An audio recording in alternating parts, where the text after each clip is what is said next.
Começa neste momento o programa Mais Saúde da ACOM, Associação de Combate ao Câncer do Centro-Oeste de Minas. No programa de hoje nós recebemos aqui no estúdio a doutora Fernanda. Ela é médica oncologista no Hospital do Câncer e o tema de hoje é o câncer familiar. Até onde o câncer é genético e a partir de qual momento ele pode ser causado, ele pode ser acelerado, ele pode ser adiantado por medidas que nós tomamos no dia a dia, fumar, qualidade de vida duvidosa, sedentarismo e por aí vai, uma série de fatores. Quer aprender como prevenir o câncer de forma eficaz? Assiste o programa que está apenas começando. Vamos lá? Bom, vamos começar então o bate-papo deste final de semana, recebendo carinhosamente aqui no estúdio a doutora Fernanda. Ela é médica oncologista no Hospital do Câncer e já esteve aqui no programa outras vezes, né? É sempre um prazer recebê-la, uma satisfação imensa. Para quem está lhe vendo pela primeira vez, eu gostaria que você então se apresentasse para a gente começar o programa deste final de semana. Obrigada, Paulo. Meu nome é Fernanda, eu sou de Montes Claros, Minas Gerais. Me formei lá, fiz a primeira residência lá, que é a residência de clínica médica, e fiz residência de oncologia clínica na Santa Casa de Belo Horizonte. Estou aqui em Divinópolis há 3 anos e, graças a Deus, bem adaptada, feliz com o meu trabalho. A gente passa muito rápido, né? Eu lembro, muito como rápido. Se fosse ontem, né? O dia que vocês chegaram, a alegria que foi recebê-los, né? Até aqui no programa, né? A gente trouxe cada um de vocês para apresentar, falar um pouco mais. Enfim, doutora Fernanda, o tema de hoje a gente vai falar sobre o câncer familiar, principalmente assim, porque há muitos mitos, né? De que no sentido positivo e negativo, óbvio, né? Assim, de, por exemplo, eu não tenho que me preocupar com câncer porque aqui em casa ninguém nunca teve. Para a gente começar o programa deste final de semana, até onde é verdadeira essa afirmação e até onde é o mito? Porque várias pessoas falam, eu fumo lá em casa, meu pai fumou a vida inteira, nunca teve nada. Isso aí, lá em casa a gente não tem essa genética. O que a gente pode dizer para quem infelizmente pensa dessa forma? Então, é o seguinte, a gente já até comentou aqui em outras oportunidades, a maioria dos cânceres, eles são de causas ambientais, certo? Então, são os maus hábitos de vida, o tabagismo, o consumo de bebida alcoólica, obesidade, né? A maioria dos tumores são causados por esses fatores ambientais, né? Isso é uma verdade. Existe uma menor parcela de tumores que eles têm uma influência heredofamiliar, certo? Então, algumas famílias, elas possuem determinadas mutações ou síndromes genéticas que as fazem ter uma frequência maior de determinados tipos de cânceres, certo? Então, assim, na verdade, o pai ter fumado muito tempo e não ter tido câncer não quer dizer que você vai fumar muito tempo e não vai ter, né? O cigarro, ele está relacionado a um grande número de doenças, de cânceres, e assim, é difícil, é exceção, na verdade, que uma pessoa que tenha uma alta carga tabágica não desenvolva alguma doença relacionada ao tabagismo. Não necessariamente câncer, mas a gente sabe que câncer de pulmão, por exemplo, câncer de cabeça e pescoço, as mulheres também podem estar mais suscetíveis a câncer de mama se são tabagistas e outros tipos de cânceres, né? O cigarro, infelizmente, do lábio, né, até a bexiga, ele é extremamente prejudicial e é comprovado, né? Essa relação, com certeza. Não é o tema do programa, mas a gente percebe, a ACOM mesmo tem projeto, né? No SUS mesmo existem projetos para antitabagismo, né? Qual a eficácia desses trabalhos, assim, uma vez que a gente percebe que ajudam muito, obviamente, com apoio psicológico, até químico, né? Com medicação e tudo, mas depende muito da pessoa. Que argumento será que falta para o indivíduo perceber o quanto ele está encurtando a sua vida, provavelmente, né? Encurtando o tempo em que ele possa desenvolver uma doença como o câncer? O que será que falta? O que poderia ser um argumento eficaz para que, de forma, pudesse, ao menos, contribuir para essas pessoas a conseguirem abandonar o tabaco? Então, o tabagismo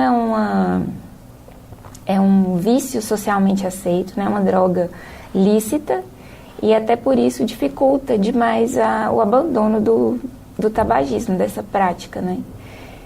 é extremamente difícil. Eu já tive parentes, né? Já tive uma tia que teve câncer e mesmo assim ela não conseguiu parar de fumar. Então eu sinto isso na minha casa, na minha própria casa, a dificuldade que é. O que eu posso dizer para os pacientes que fumam é realmente assim, você agora pode estar bem, mas você pode ter um futuro sombrio por causa disso. Às vezes é uma doença grave, câncer de pulmão, por exemplo, é uma doença que hoje é uma das doenças que mais mata, né? Então, e às vezes é com sofrimento, é com falta de ar, é com dor, e outras doenças, como os cânceres de cabeça e pescoço, são doenças que trazem uma morbidade muito importante para o paciente. Os tratamentos em si trazem uma morbidade muito grande, reduzem demais a qualidade de vida. Então, assim, não é só morrer, né? Às vezes é passar um grande período da vida com um sofrimento muito grande. Então, assim, o que eu posso dizer é abandonem isso quanto antes possível, porque independente do momento em que você parar de fumar, você vai... O estrago já foi feito em algum ponto, né? Sim, pode ter tido alguma sequela, mas certamente parar de fumar em qualquer momento vai te beneficiar, certo? Vai trazer um ganho. E isso é uma informação interessante, porque às vezes as pessoas pensam, eu já fumei mesmo, né? Já, como eu mesmo disse, às vezes até uma visão equivocada minha e que reflete o que o próprio fumante pensa, né? Eu já fumei mesmo, então o estrago já foi feito, não tem mais o que fazer, né? Na verdade, não. Não, pode parar de fumar a qualquer momento, que isso vai trazer um benefício, com certeza.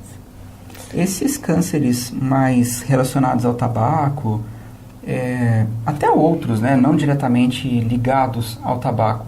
Quando a gente fala de prevenção, né, várias coisas podem ser feitas, né? Por exemplo, câncer de mama, existem os exames, assim como de próstata. Mas até que ponto a qualidade de vida, hábitos de alimentação mais saudáveis, o exercício físico, porque são coisas que indiretamente contribuem para uma melhora ou para se evitar, né, na verdade, o surgimento de uma doença. Mas até que ponto as pessoas devem reconhecer isso como, de fato, parte da rotina para se viver, não só contra o câncer, ter essa prevenção, mas também com outras doenças? Então, Paulo, nos últimos congressos sobre câncer de mama foram apresentados estudos bem controlados, que mostraram que a atividade física previne o ressurgimento do câncer de mama naquelas pacientes que já tiveram a doença.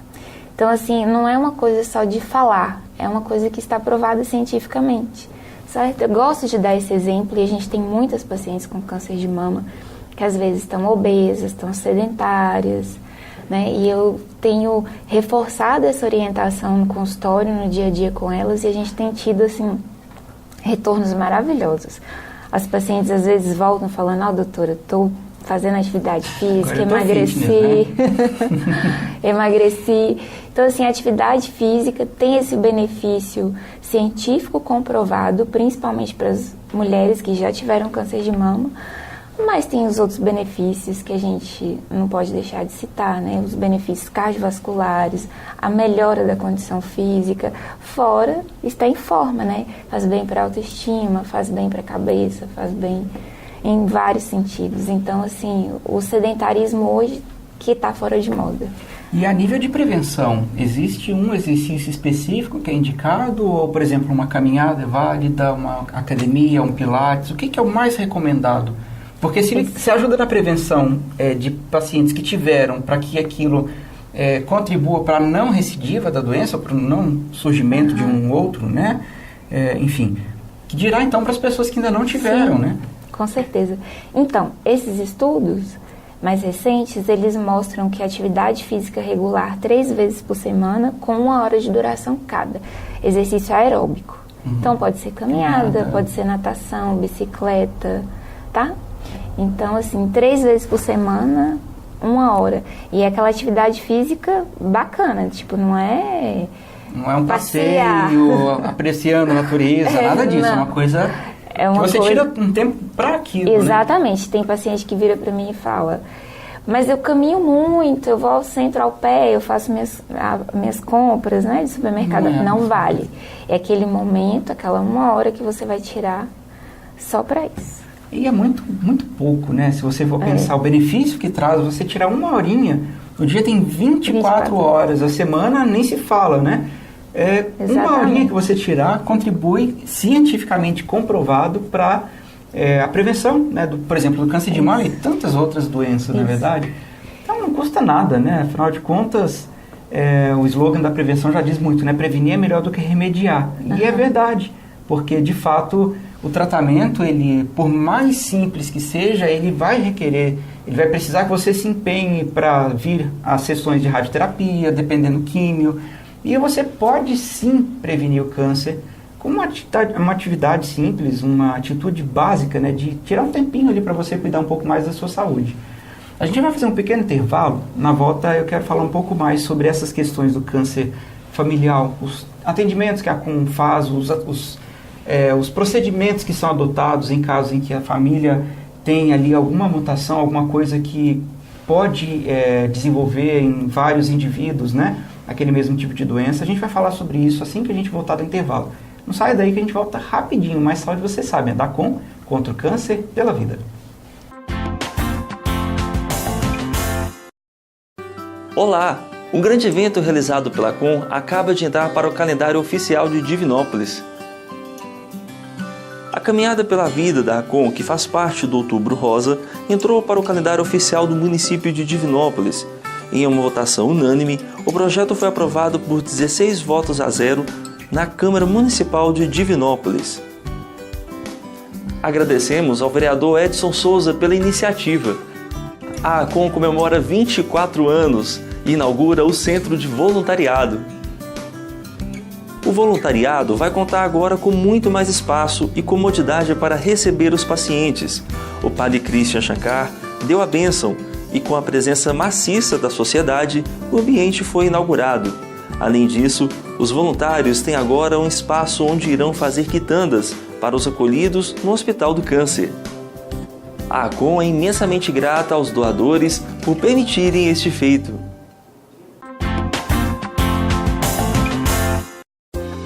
Com sua ajuda, muito já se fez. Gratidão. E temos mais desafios. O Centro Oncológico da ACOM funciona a todo vapor. Já foram realizados mais de 20 mil atendimentos. O Centro Oncológico da ACOM melhorou e muito a vida da gente. Temos aqui os melhores profissionais e sem pagar nada por isso. Com sua ajuda, o mamógrafo já foi adquirido. Nossa próxima meta é conseguir um tomógrafo e um ultrassom. Continue nos ajudando a vencer mais este desafio. Gratidão a você. Gratidão ao Centro-Oeste CAP. Olá, estamos de volta com o programa Mais Saúde, recebendo a doutora Fernanda hoje aqui no estúdio. E nós estamos falando sobre o câncer familiar, né? O câncer hereditário, a genética, até quando ela de fato influencia, até quando casos recorrentes são algum fator genético, né? Que é algum fator genético o causador de tudo aquilo. Para a gente situar um pouco melhor as pessoas, no primeiro bloco a gente falou sobre o câncer de maneira em geral, que a grande parte não está relacionado a nenhum fator genético, e sim fatores ambientais. O tabaco, exposição exagerada ao sol, qualidade de vida viciosa, né? Por exemplo, com péssimos hábitos alimentares, enfim. Exato. Agora a gente vai entrar mais nessa questão do hereditário. Quais são esses casos? Você disse algo em torno de 30%, né? 20, 30%? Talvez um pouco menos, né? Em torno de 20%. Tá. 20%. Até que ponto esses 20%, então, eles são identificáveis como genéticos? Então, no dia a dia nosso do consultório, a gente, na primeira abordagem que a gente tem com o paciente, a gente faz uma entrevista completa, né, uma anamnese, e nesse momento, nessa oportunidade, a gente fica sabendo sobre a história familiar do paciente. Então, se o paciente tem algum parente com aquele câncer que ele tem, outros tipos de cânceres. Nesse momento, a gente faz uma suspeita clínica de que ele pode ter uma síndrome heredofamiliar, certo? Então, por exemplo, uma paciente com câncer de mama, que já teve uma irmã que teve a doença, ou a mãe, ou a avó. Então, essa paciente, ela está sob suspeita de ter uma síndrome de câncer de mama ovário, que a gente fala. Porque Desculpa, eu te interrompi, mas são casos específicos, por exemplo, mama, próstata ou qualquer tipo de... Porque tumor é um conjunto de inúmeras doenças, câncer, né? É um conjunto de inúmeras doenças que tem o crescimento desordenado das células, né? Sim. Mas nesses casos genéticos, eles se especificam mais assim em mama, próstata ou não? Na verdade, qualquer tipo de câncer, ele pode ter uma origem heredofamiliar, tá? Tem alguns que são mais comumente relacionados. Então, por exemplo, a gente tem uma síndrome que chama síndrome mama-ovário. Então, tem aquelas pacientes que têm determinadas mutações genéticas que as tornam mais propensas a cânceres de mama, de ovário, a melanoma.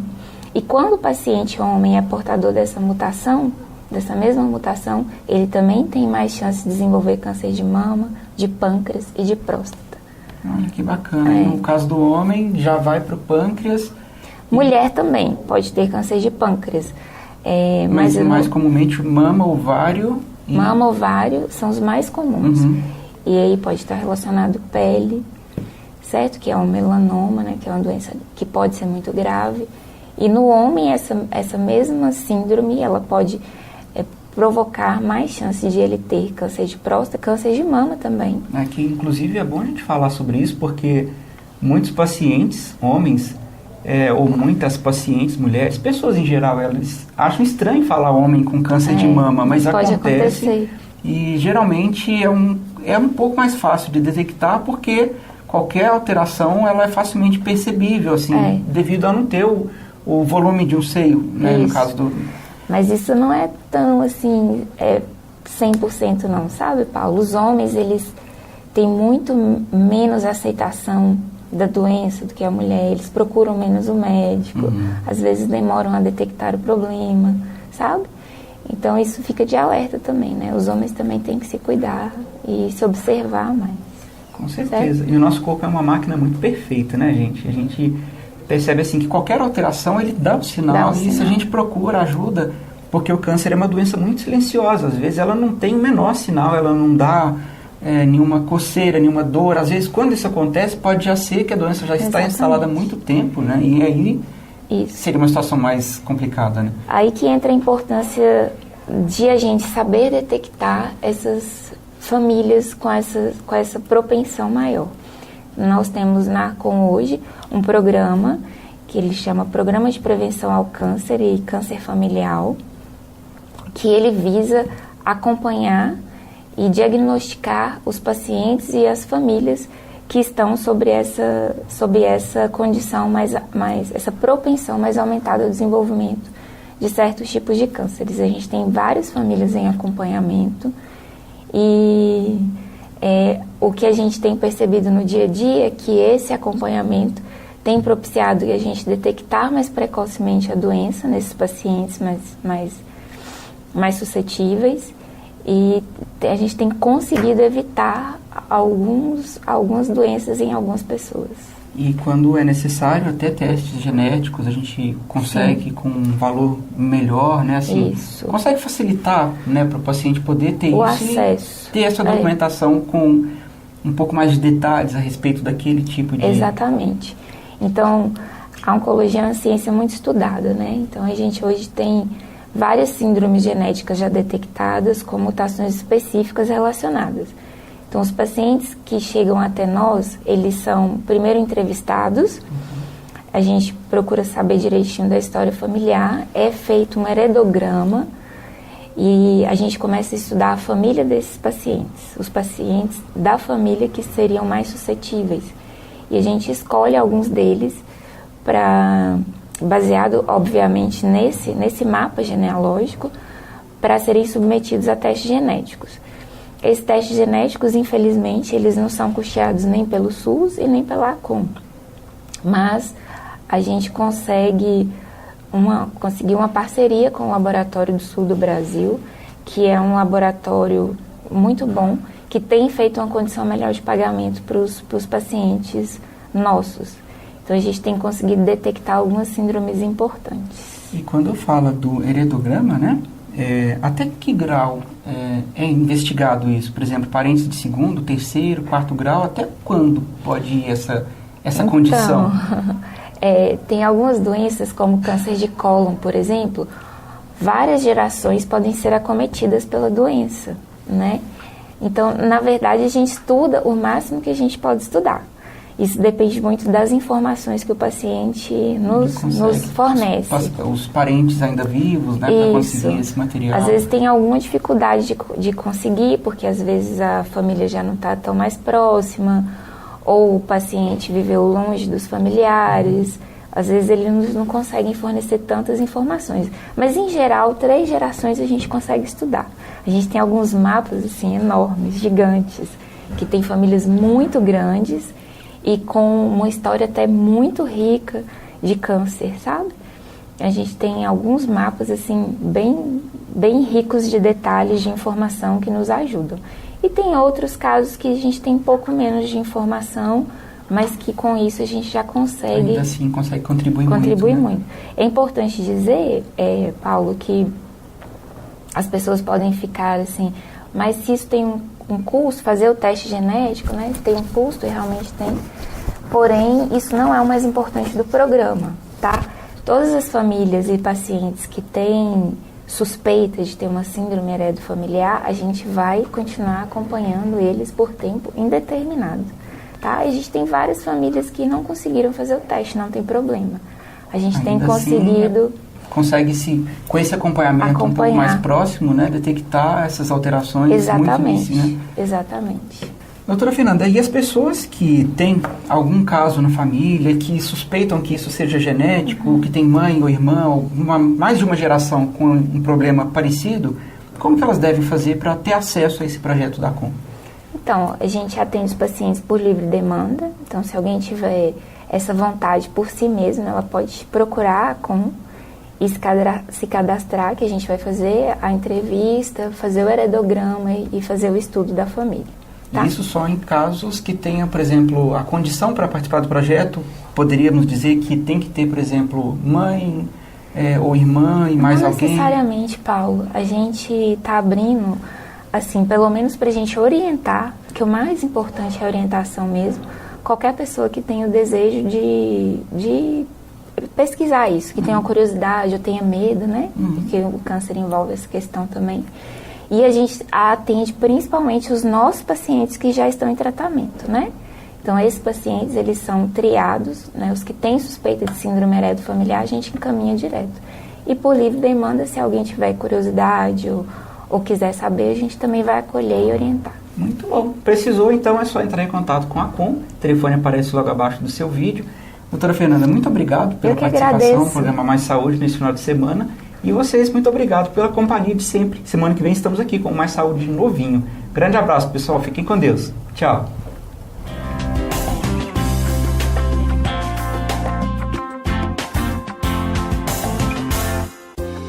Com sua ajuda, muito já se fez. Gratidão. E temos mais desafios. O Centro Oncológico da ACOM funciona a todo vapor. Já foram realizados mais de 20 mil atendimentos. O Centro Oncológico da ACOM melhorou e muito a vida da gente. Temos aqui os melhores profissionais e sem pagar nada por isso. Com sua ajuda, o mamógrafo já foi adquirido. Nossa próxima meta é conseguir um tomógrafo e um ultrassom. Continue nos ajudando a vencer mais este desafio. Gratidão a você. Gratidão ao Centro-Oeste CAP.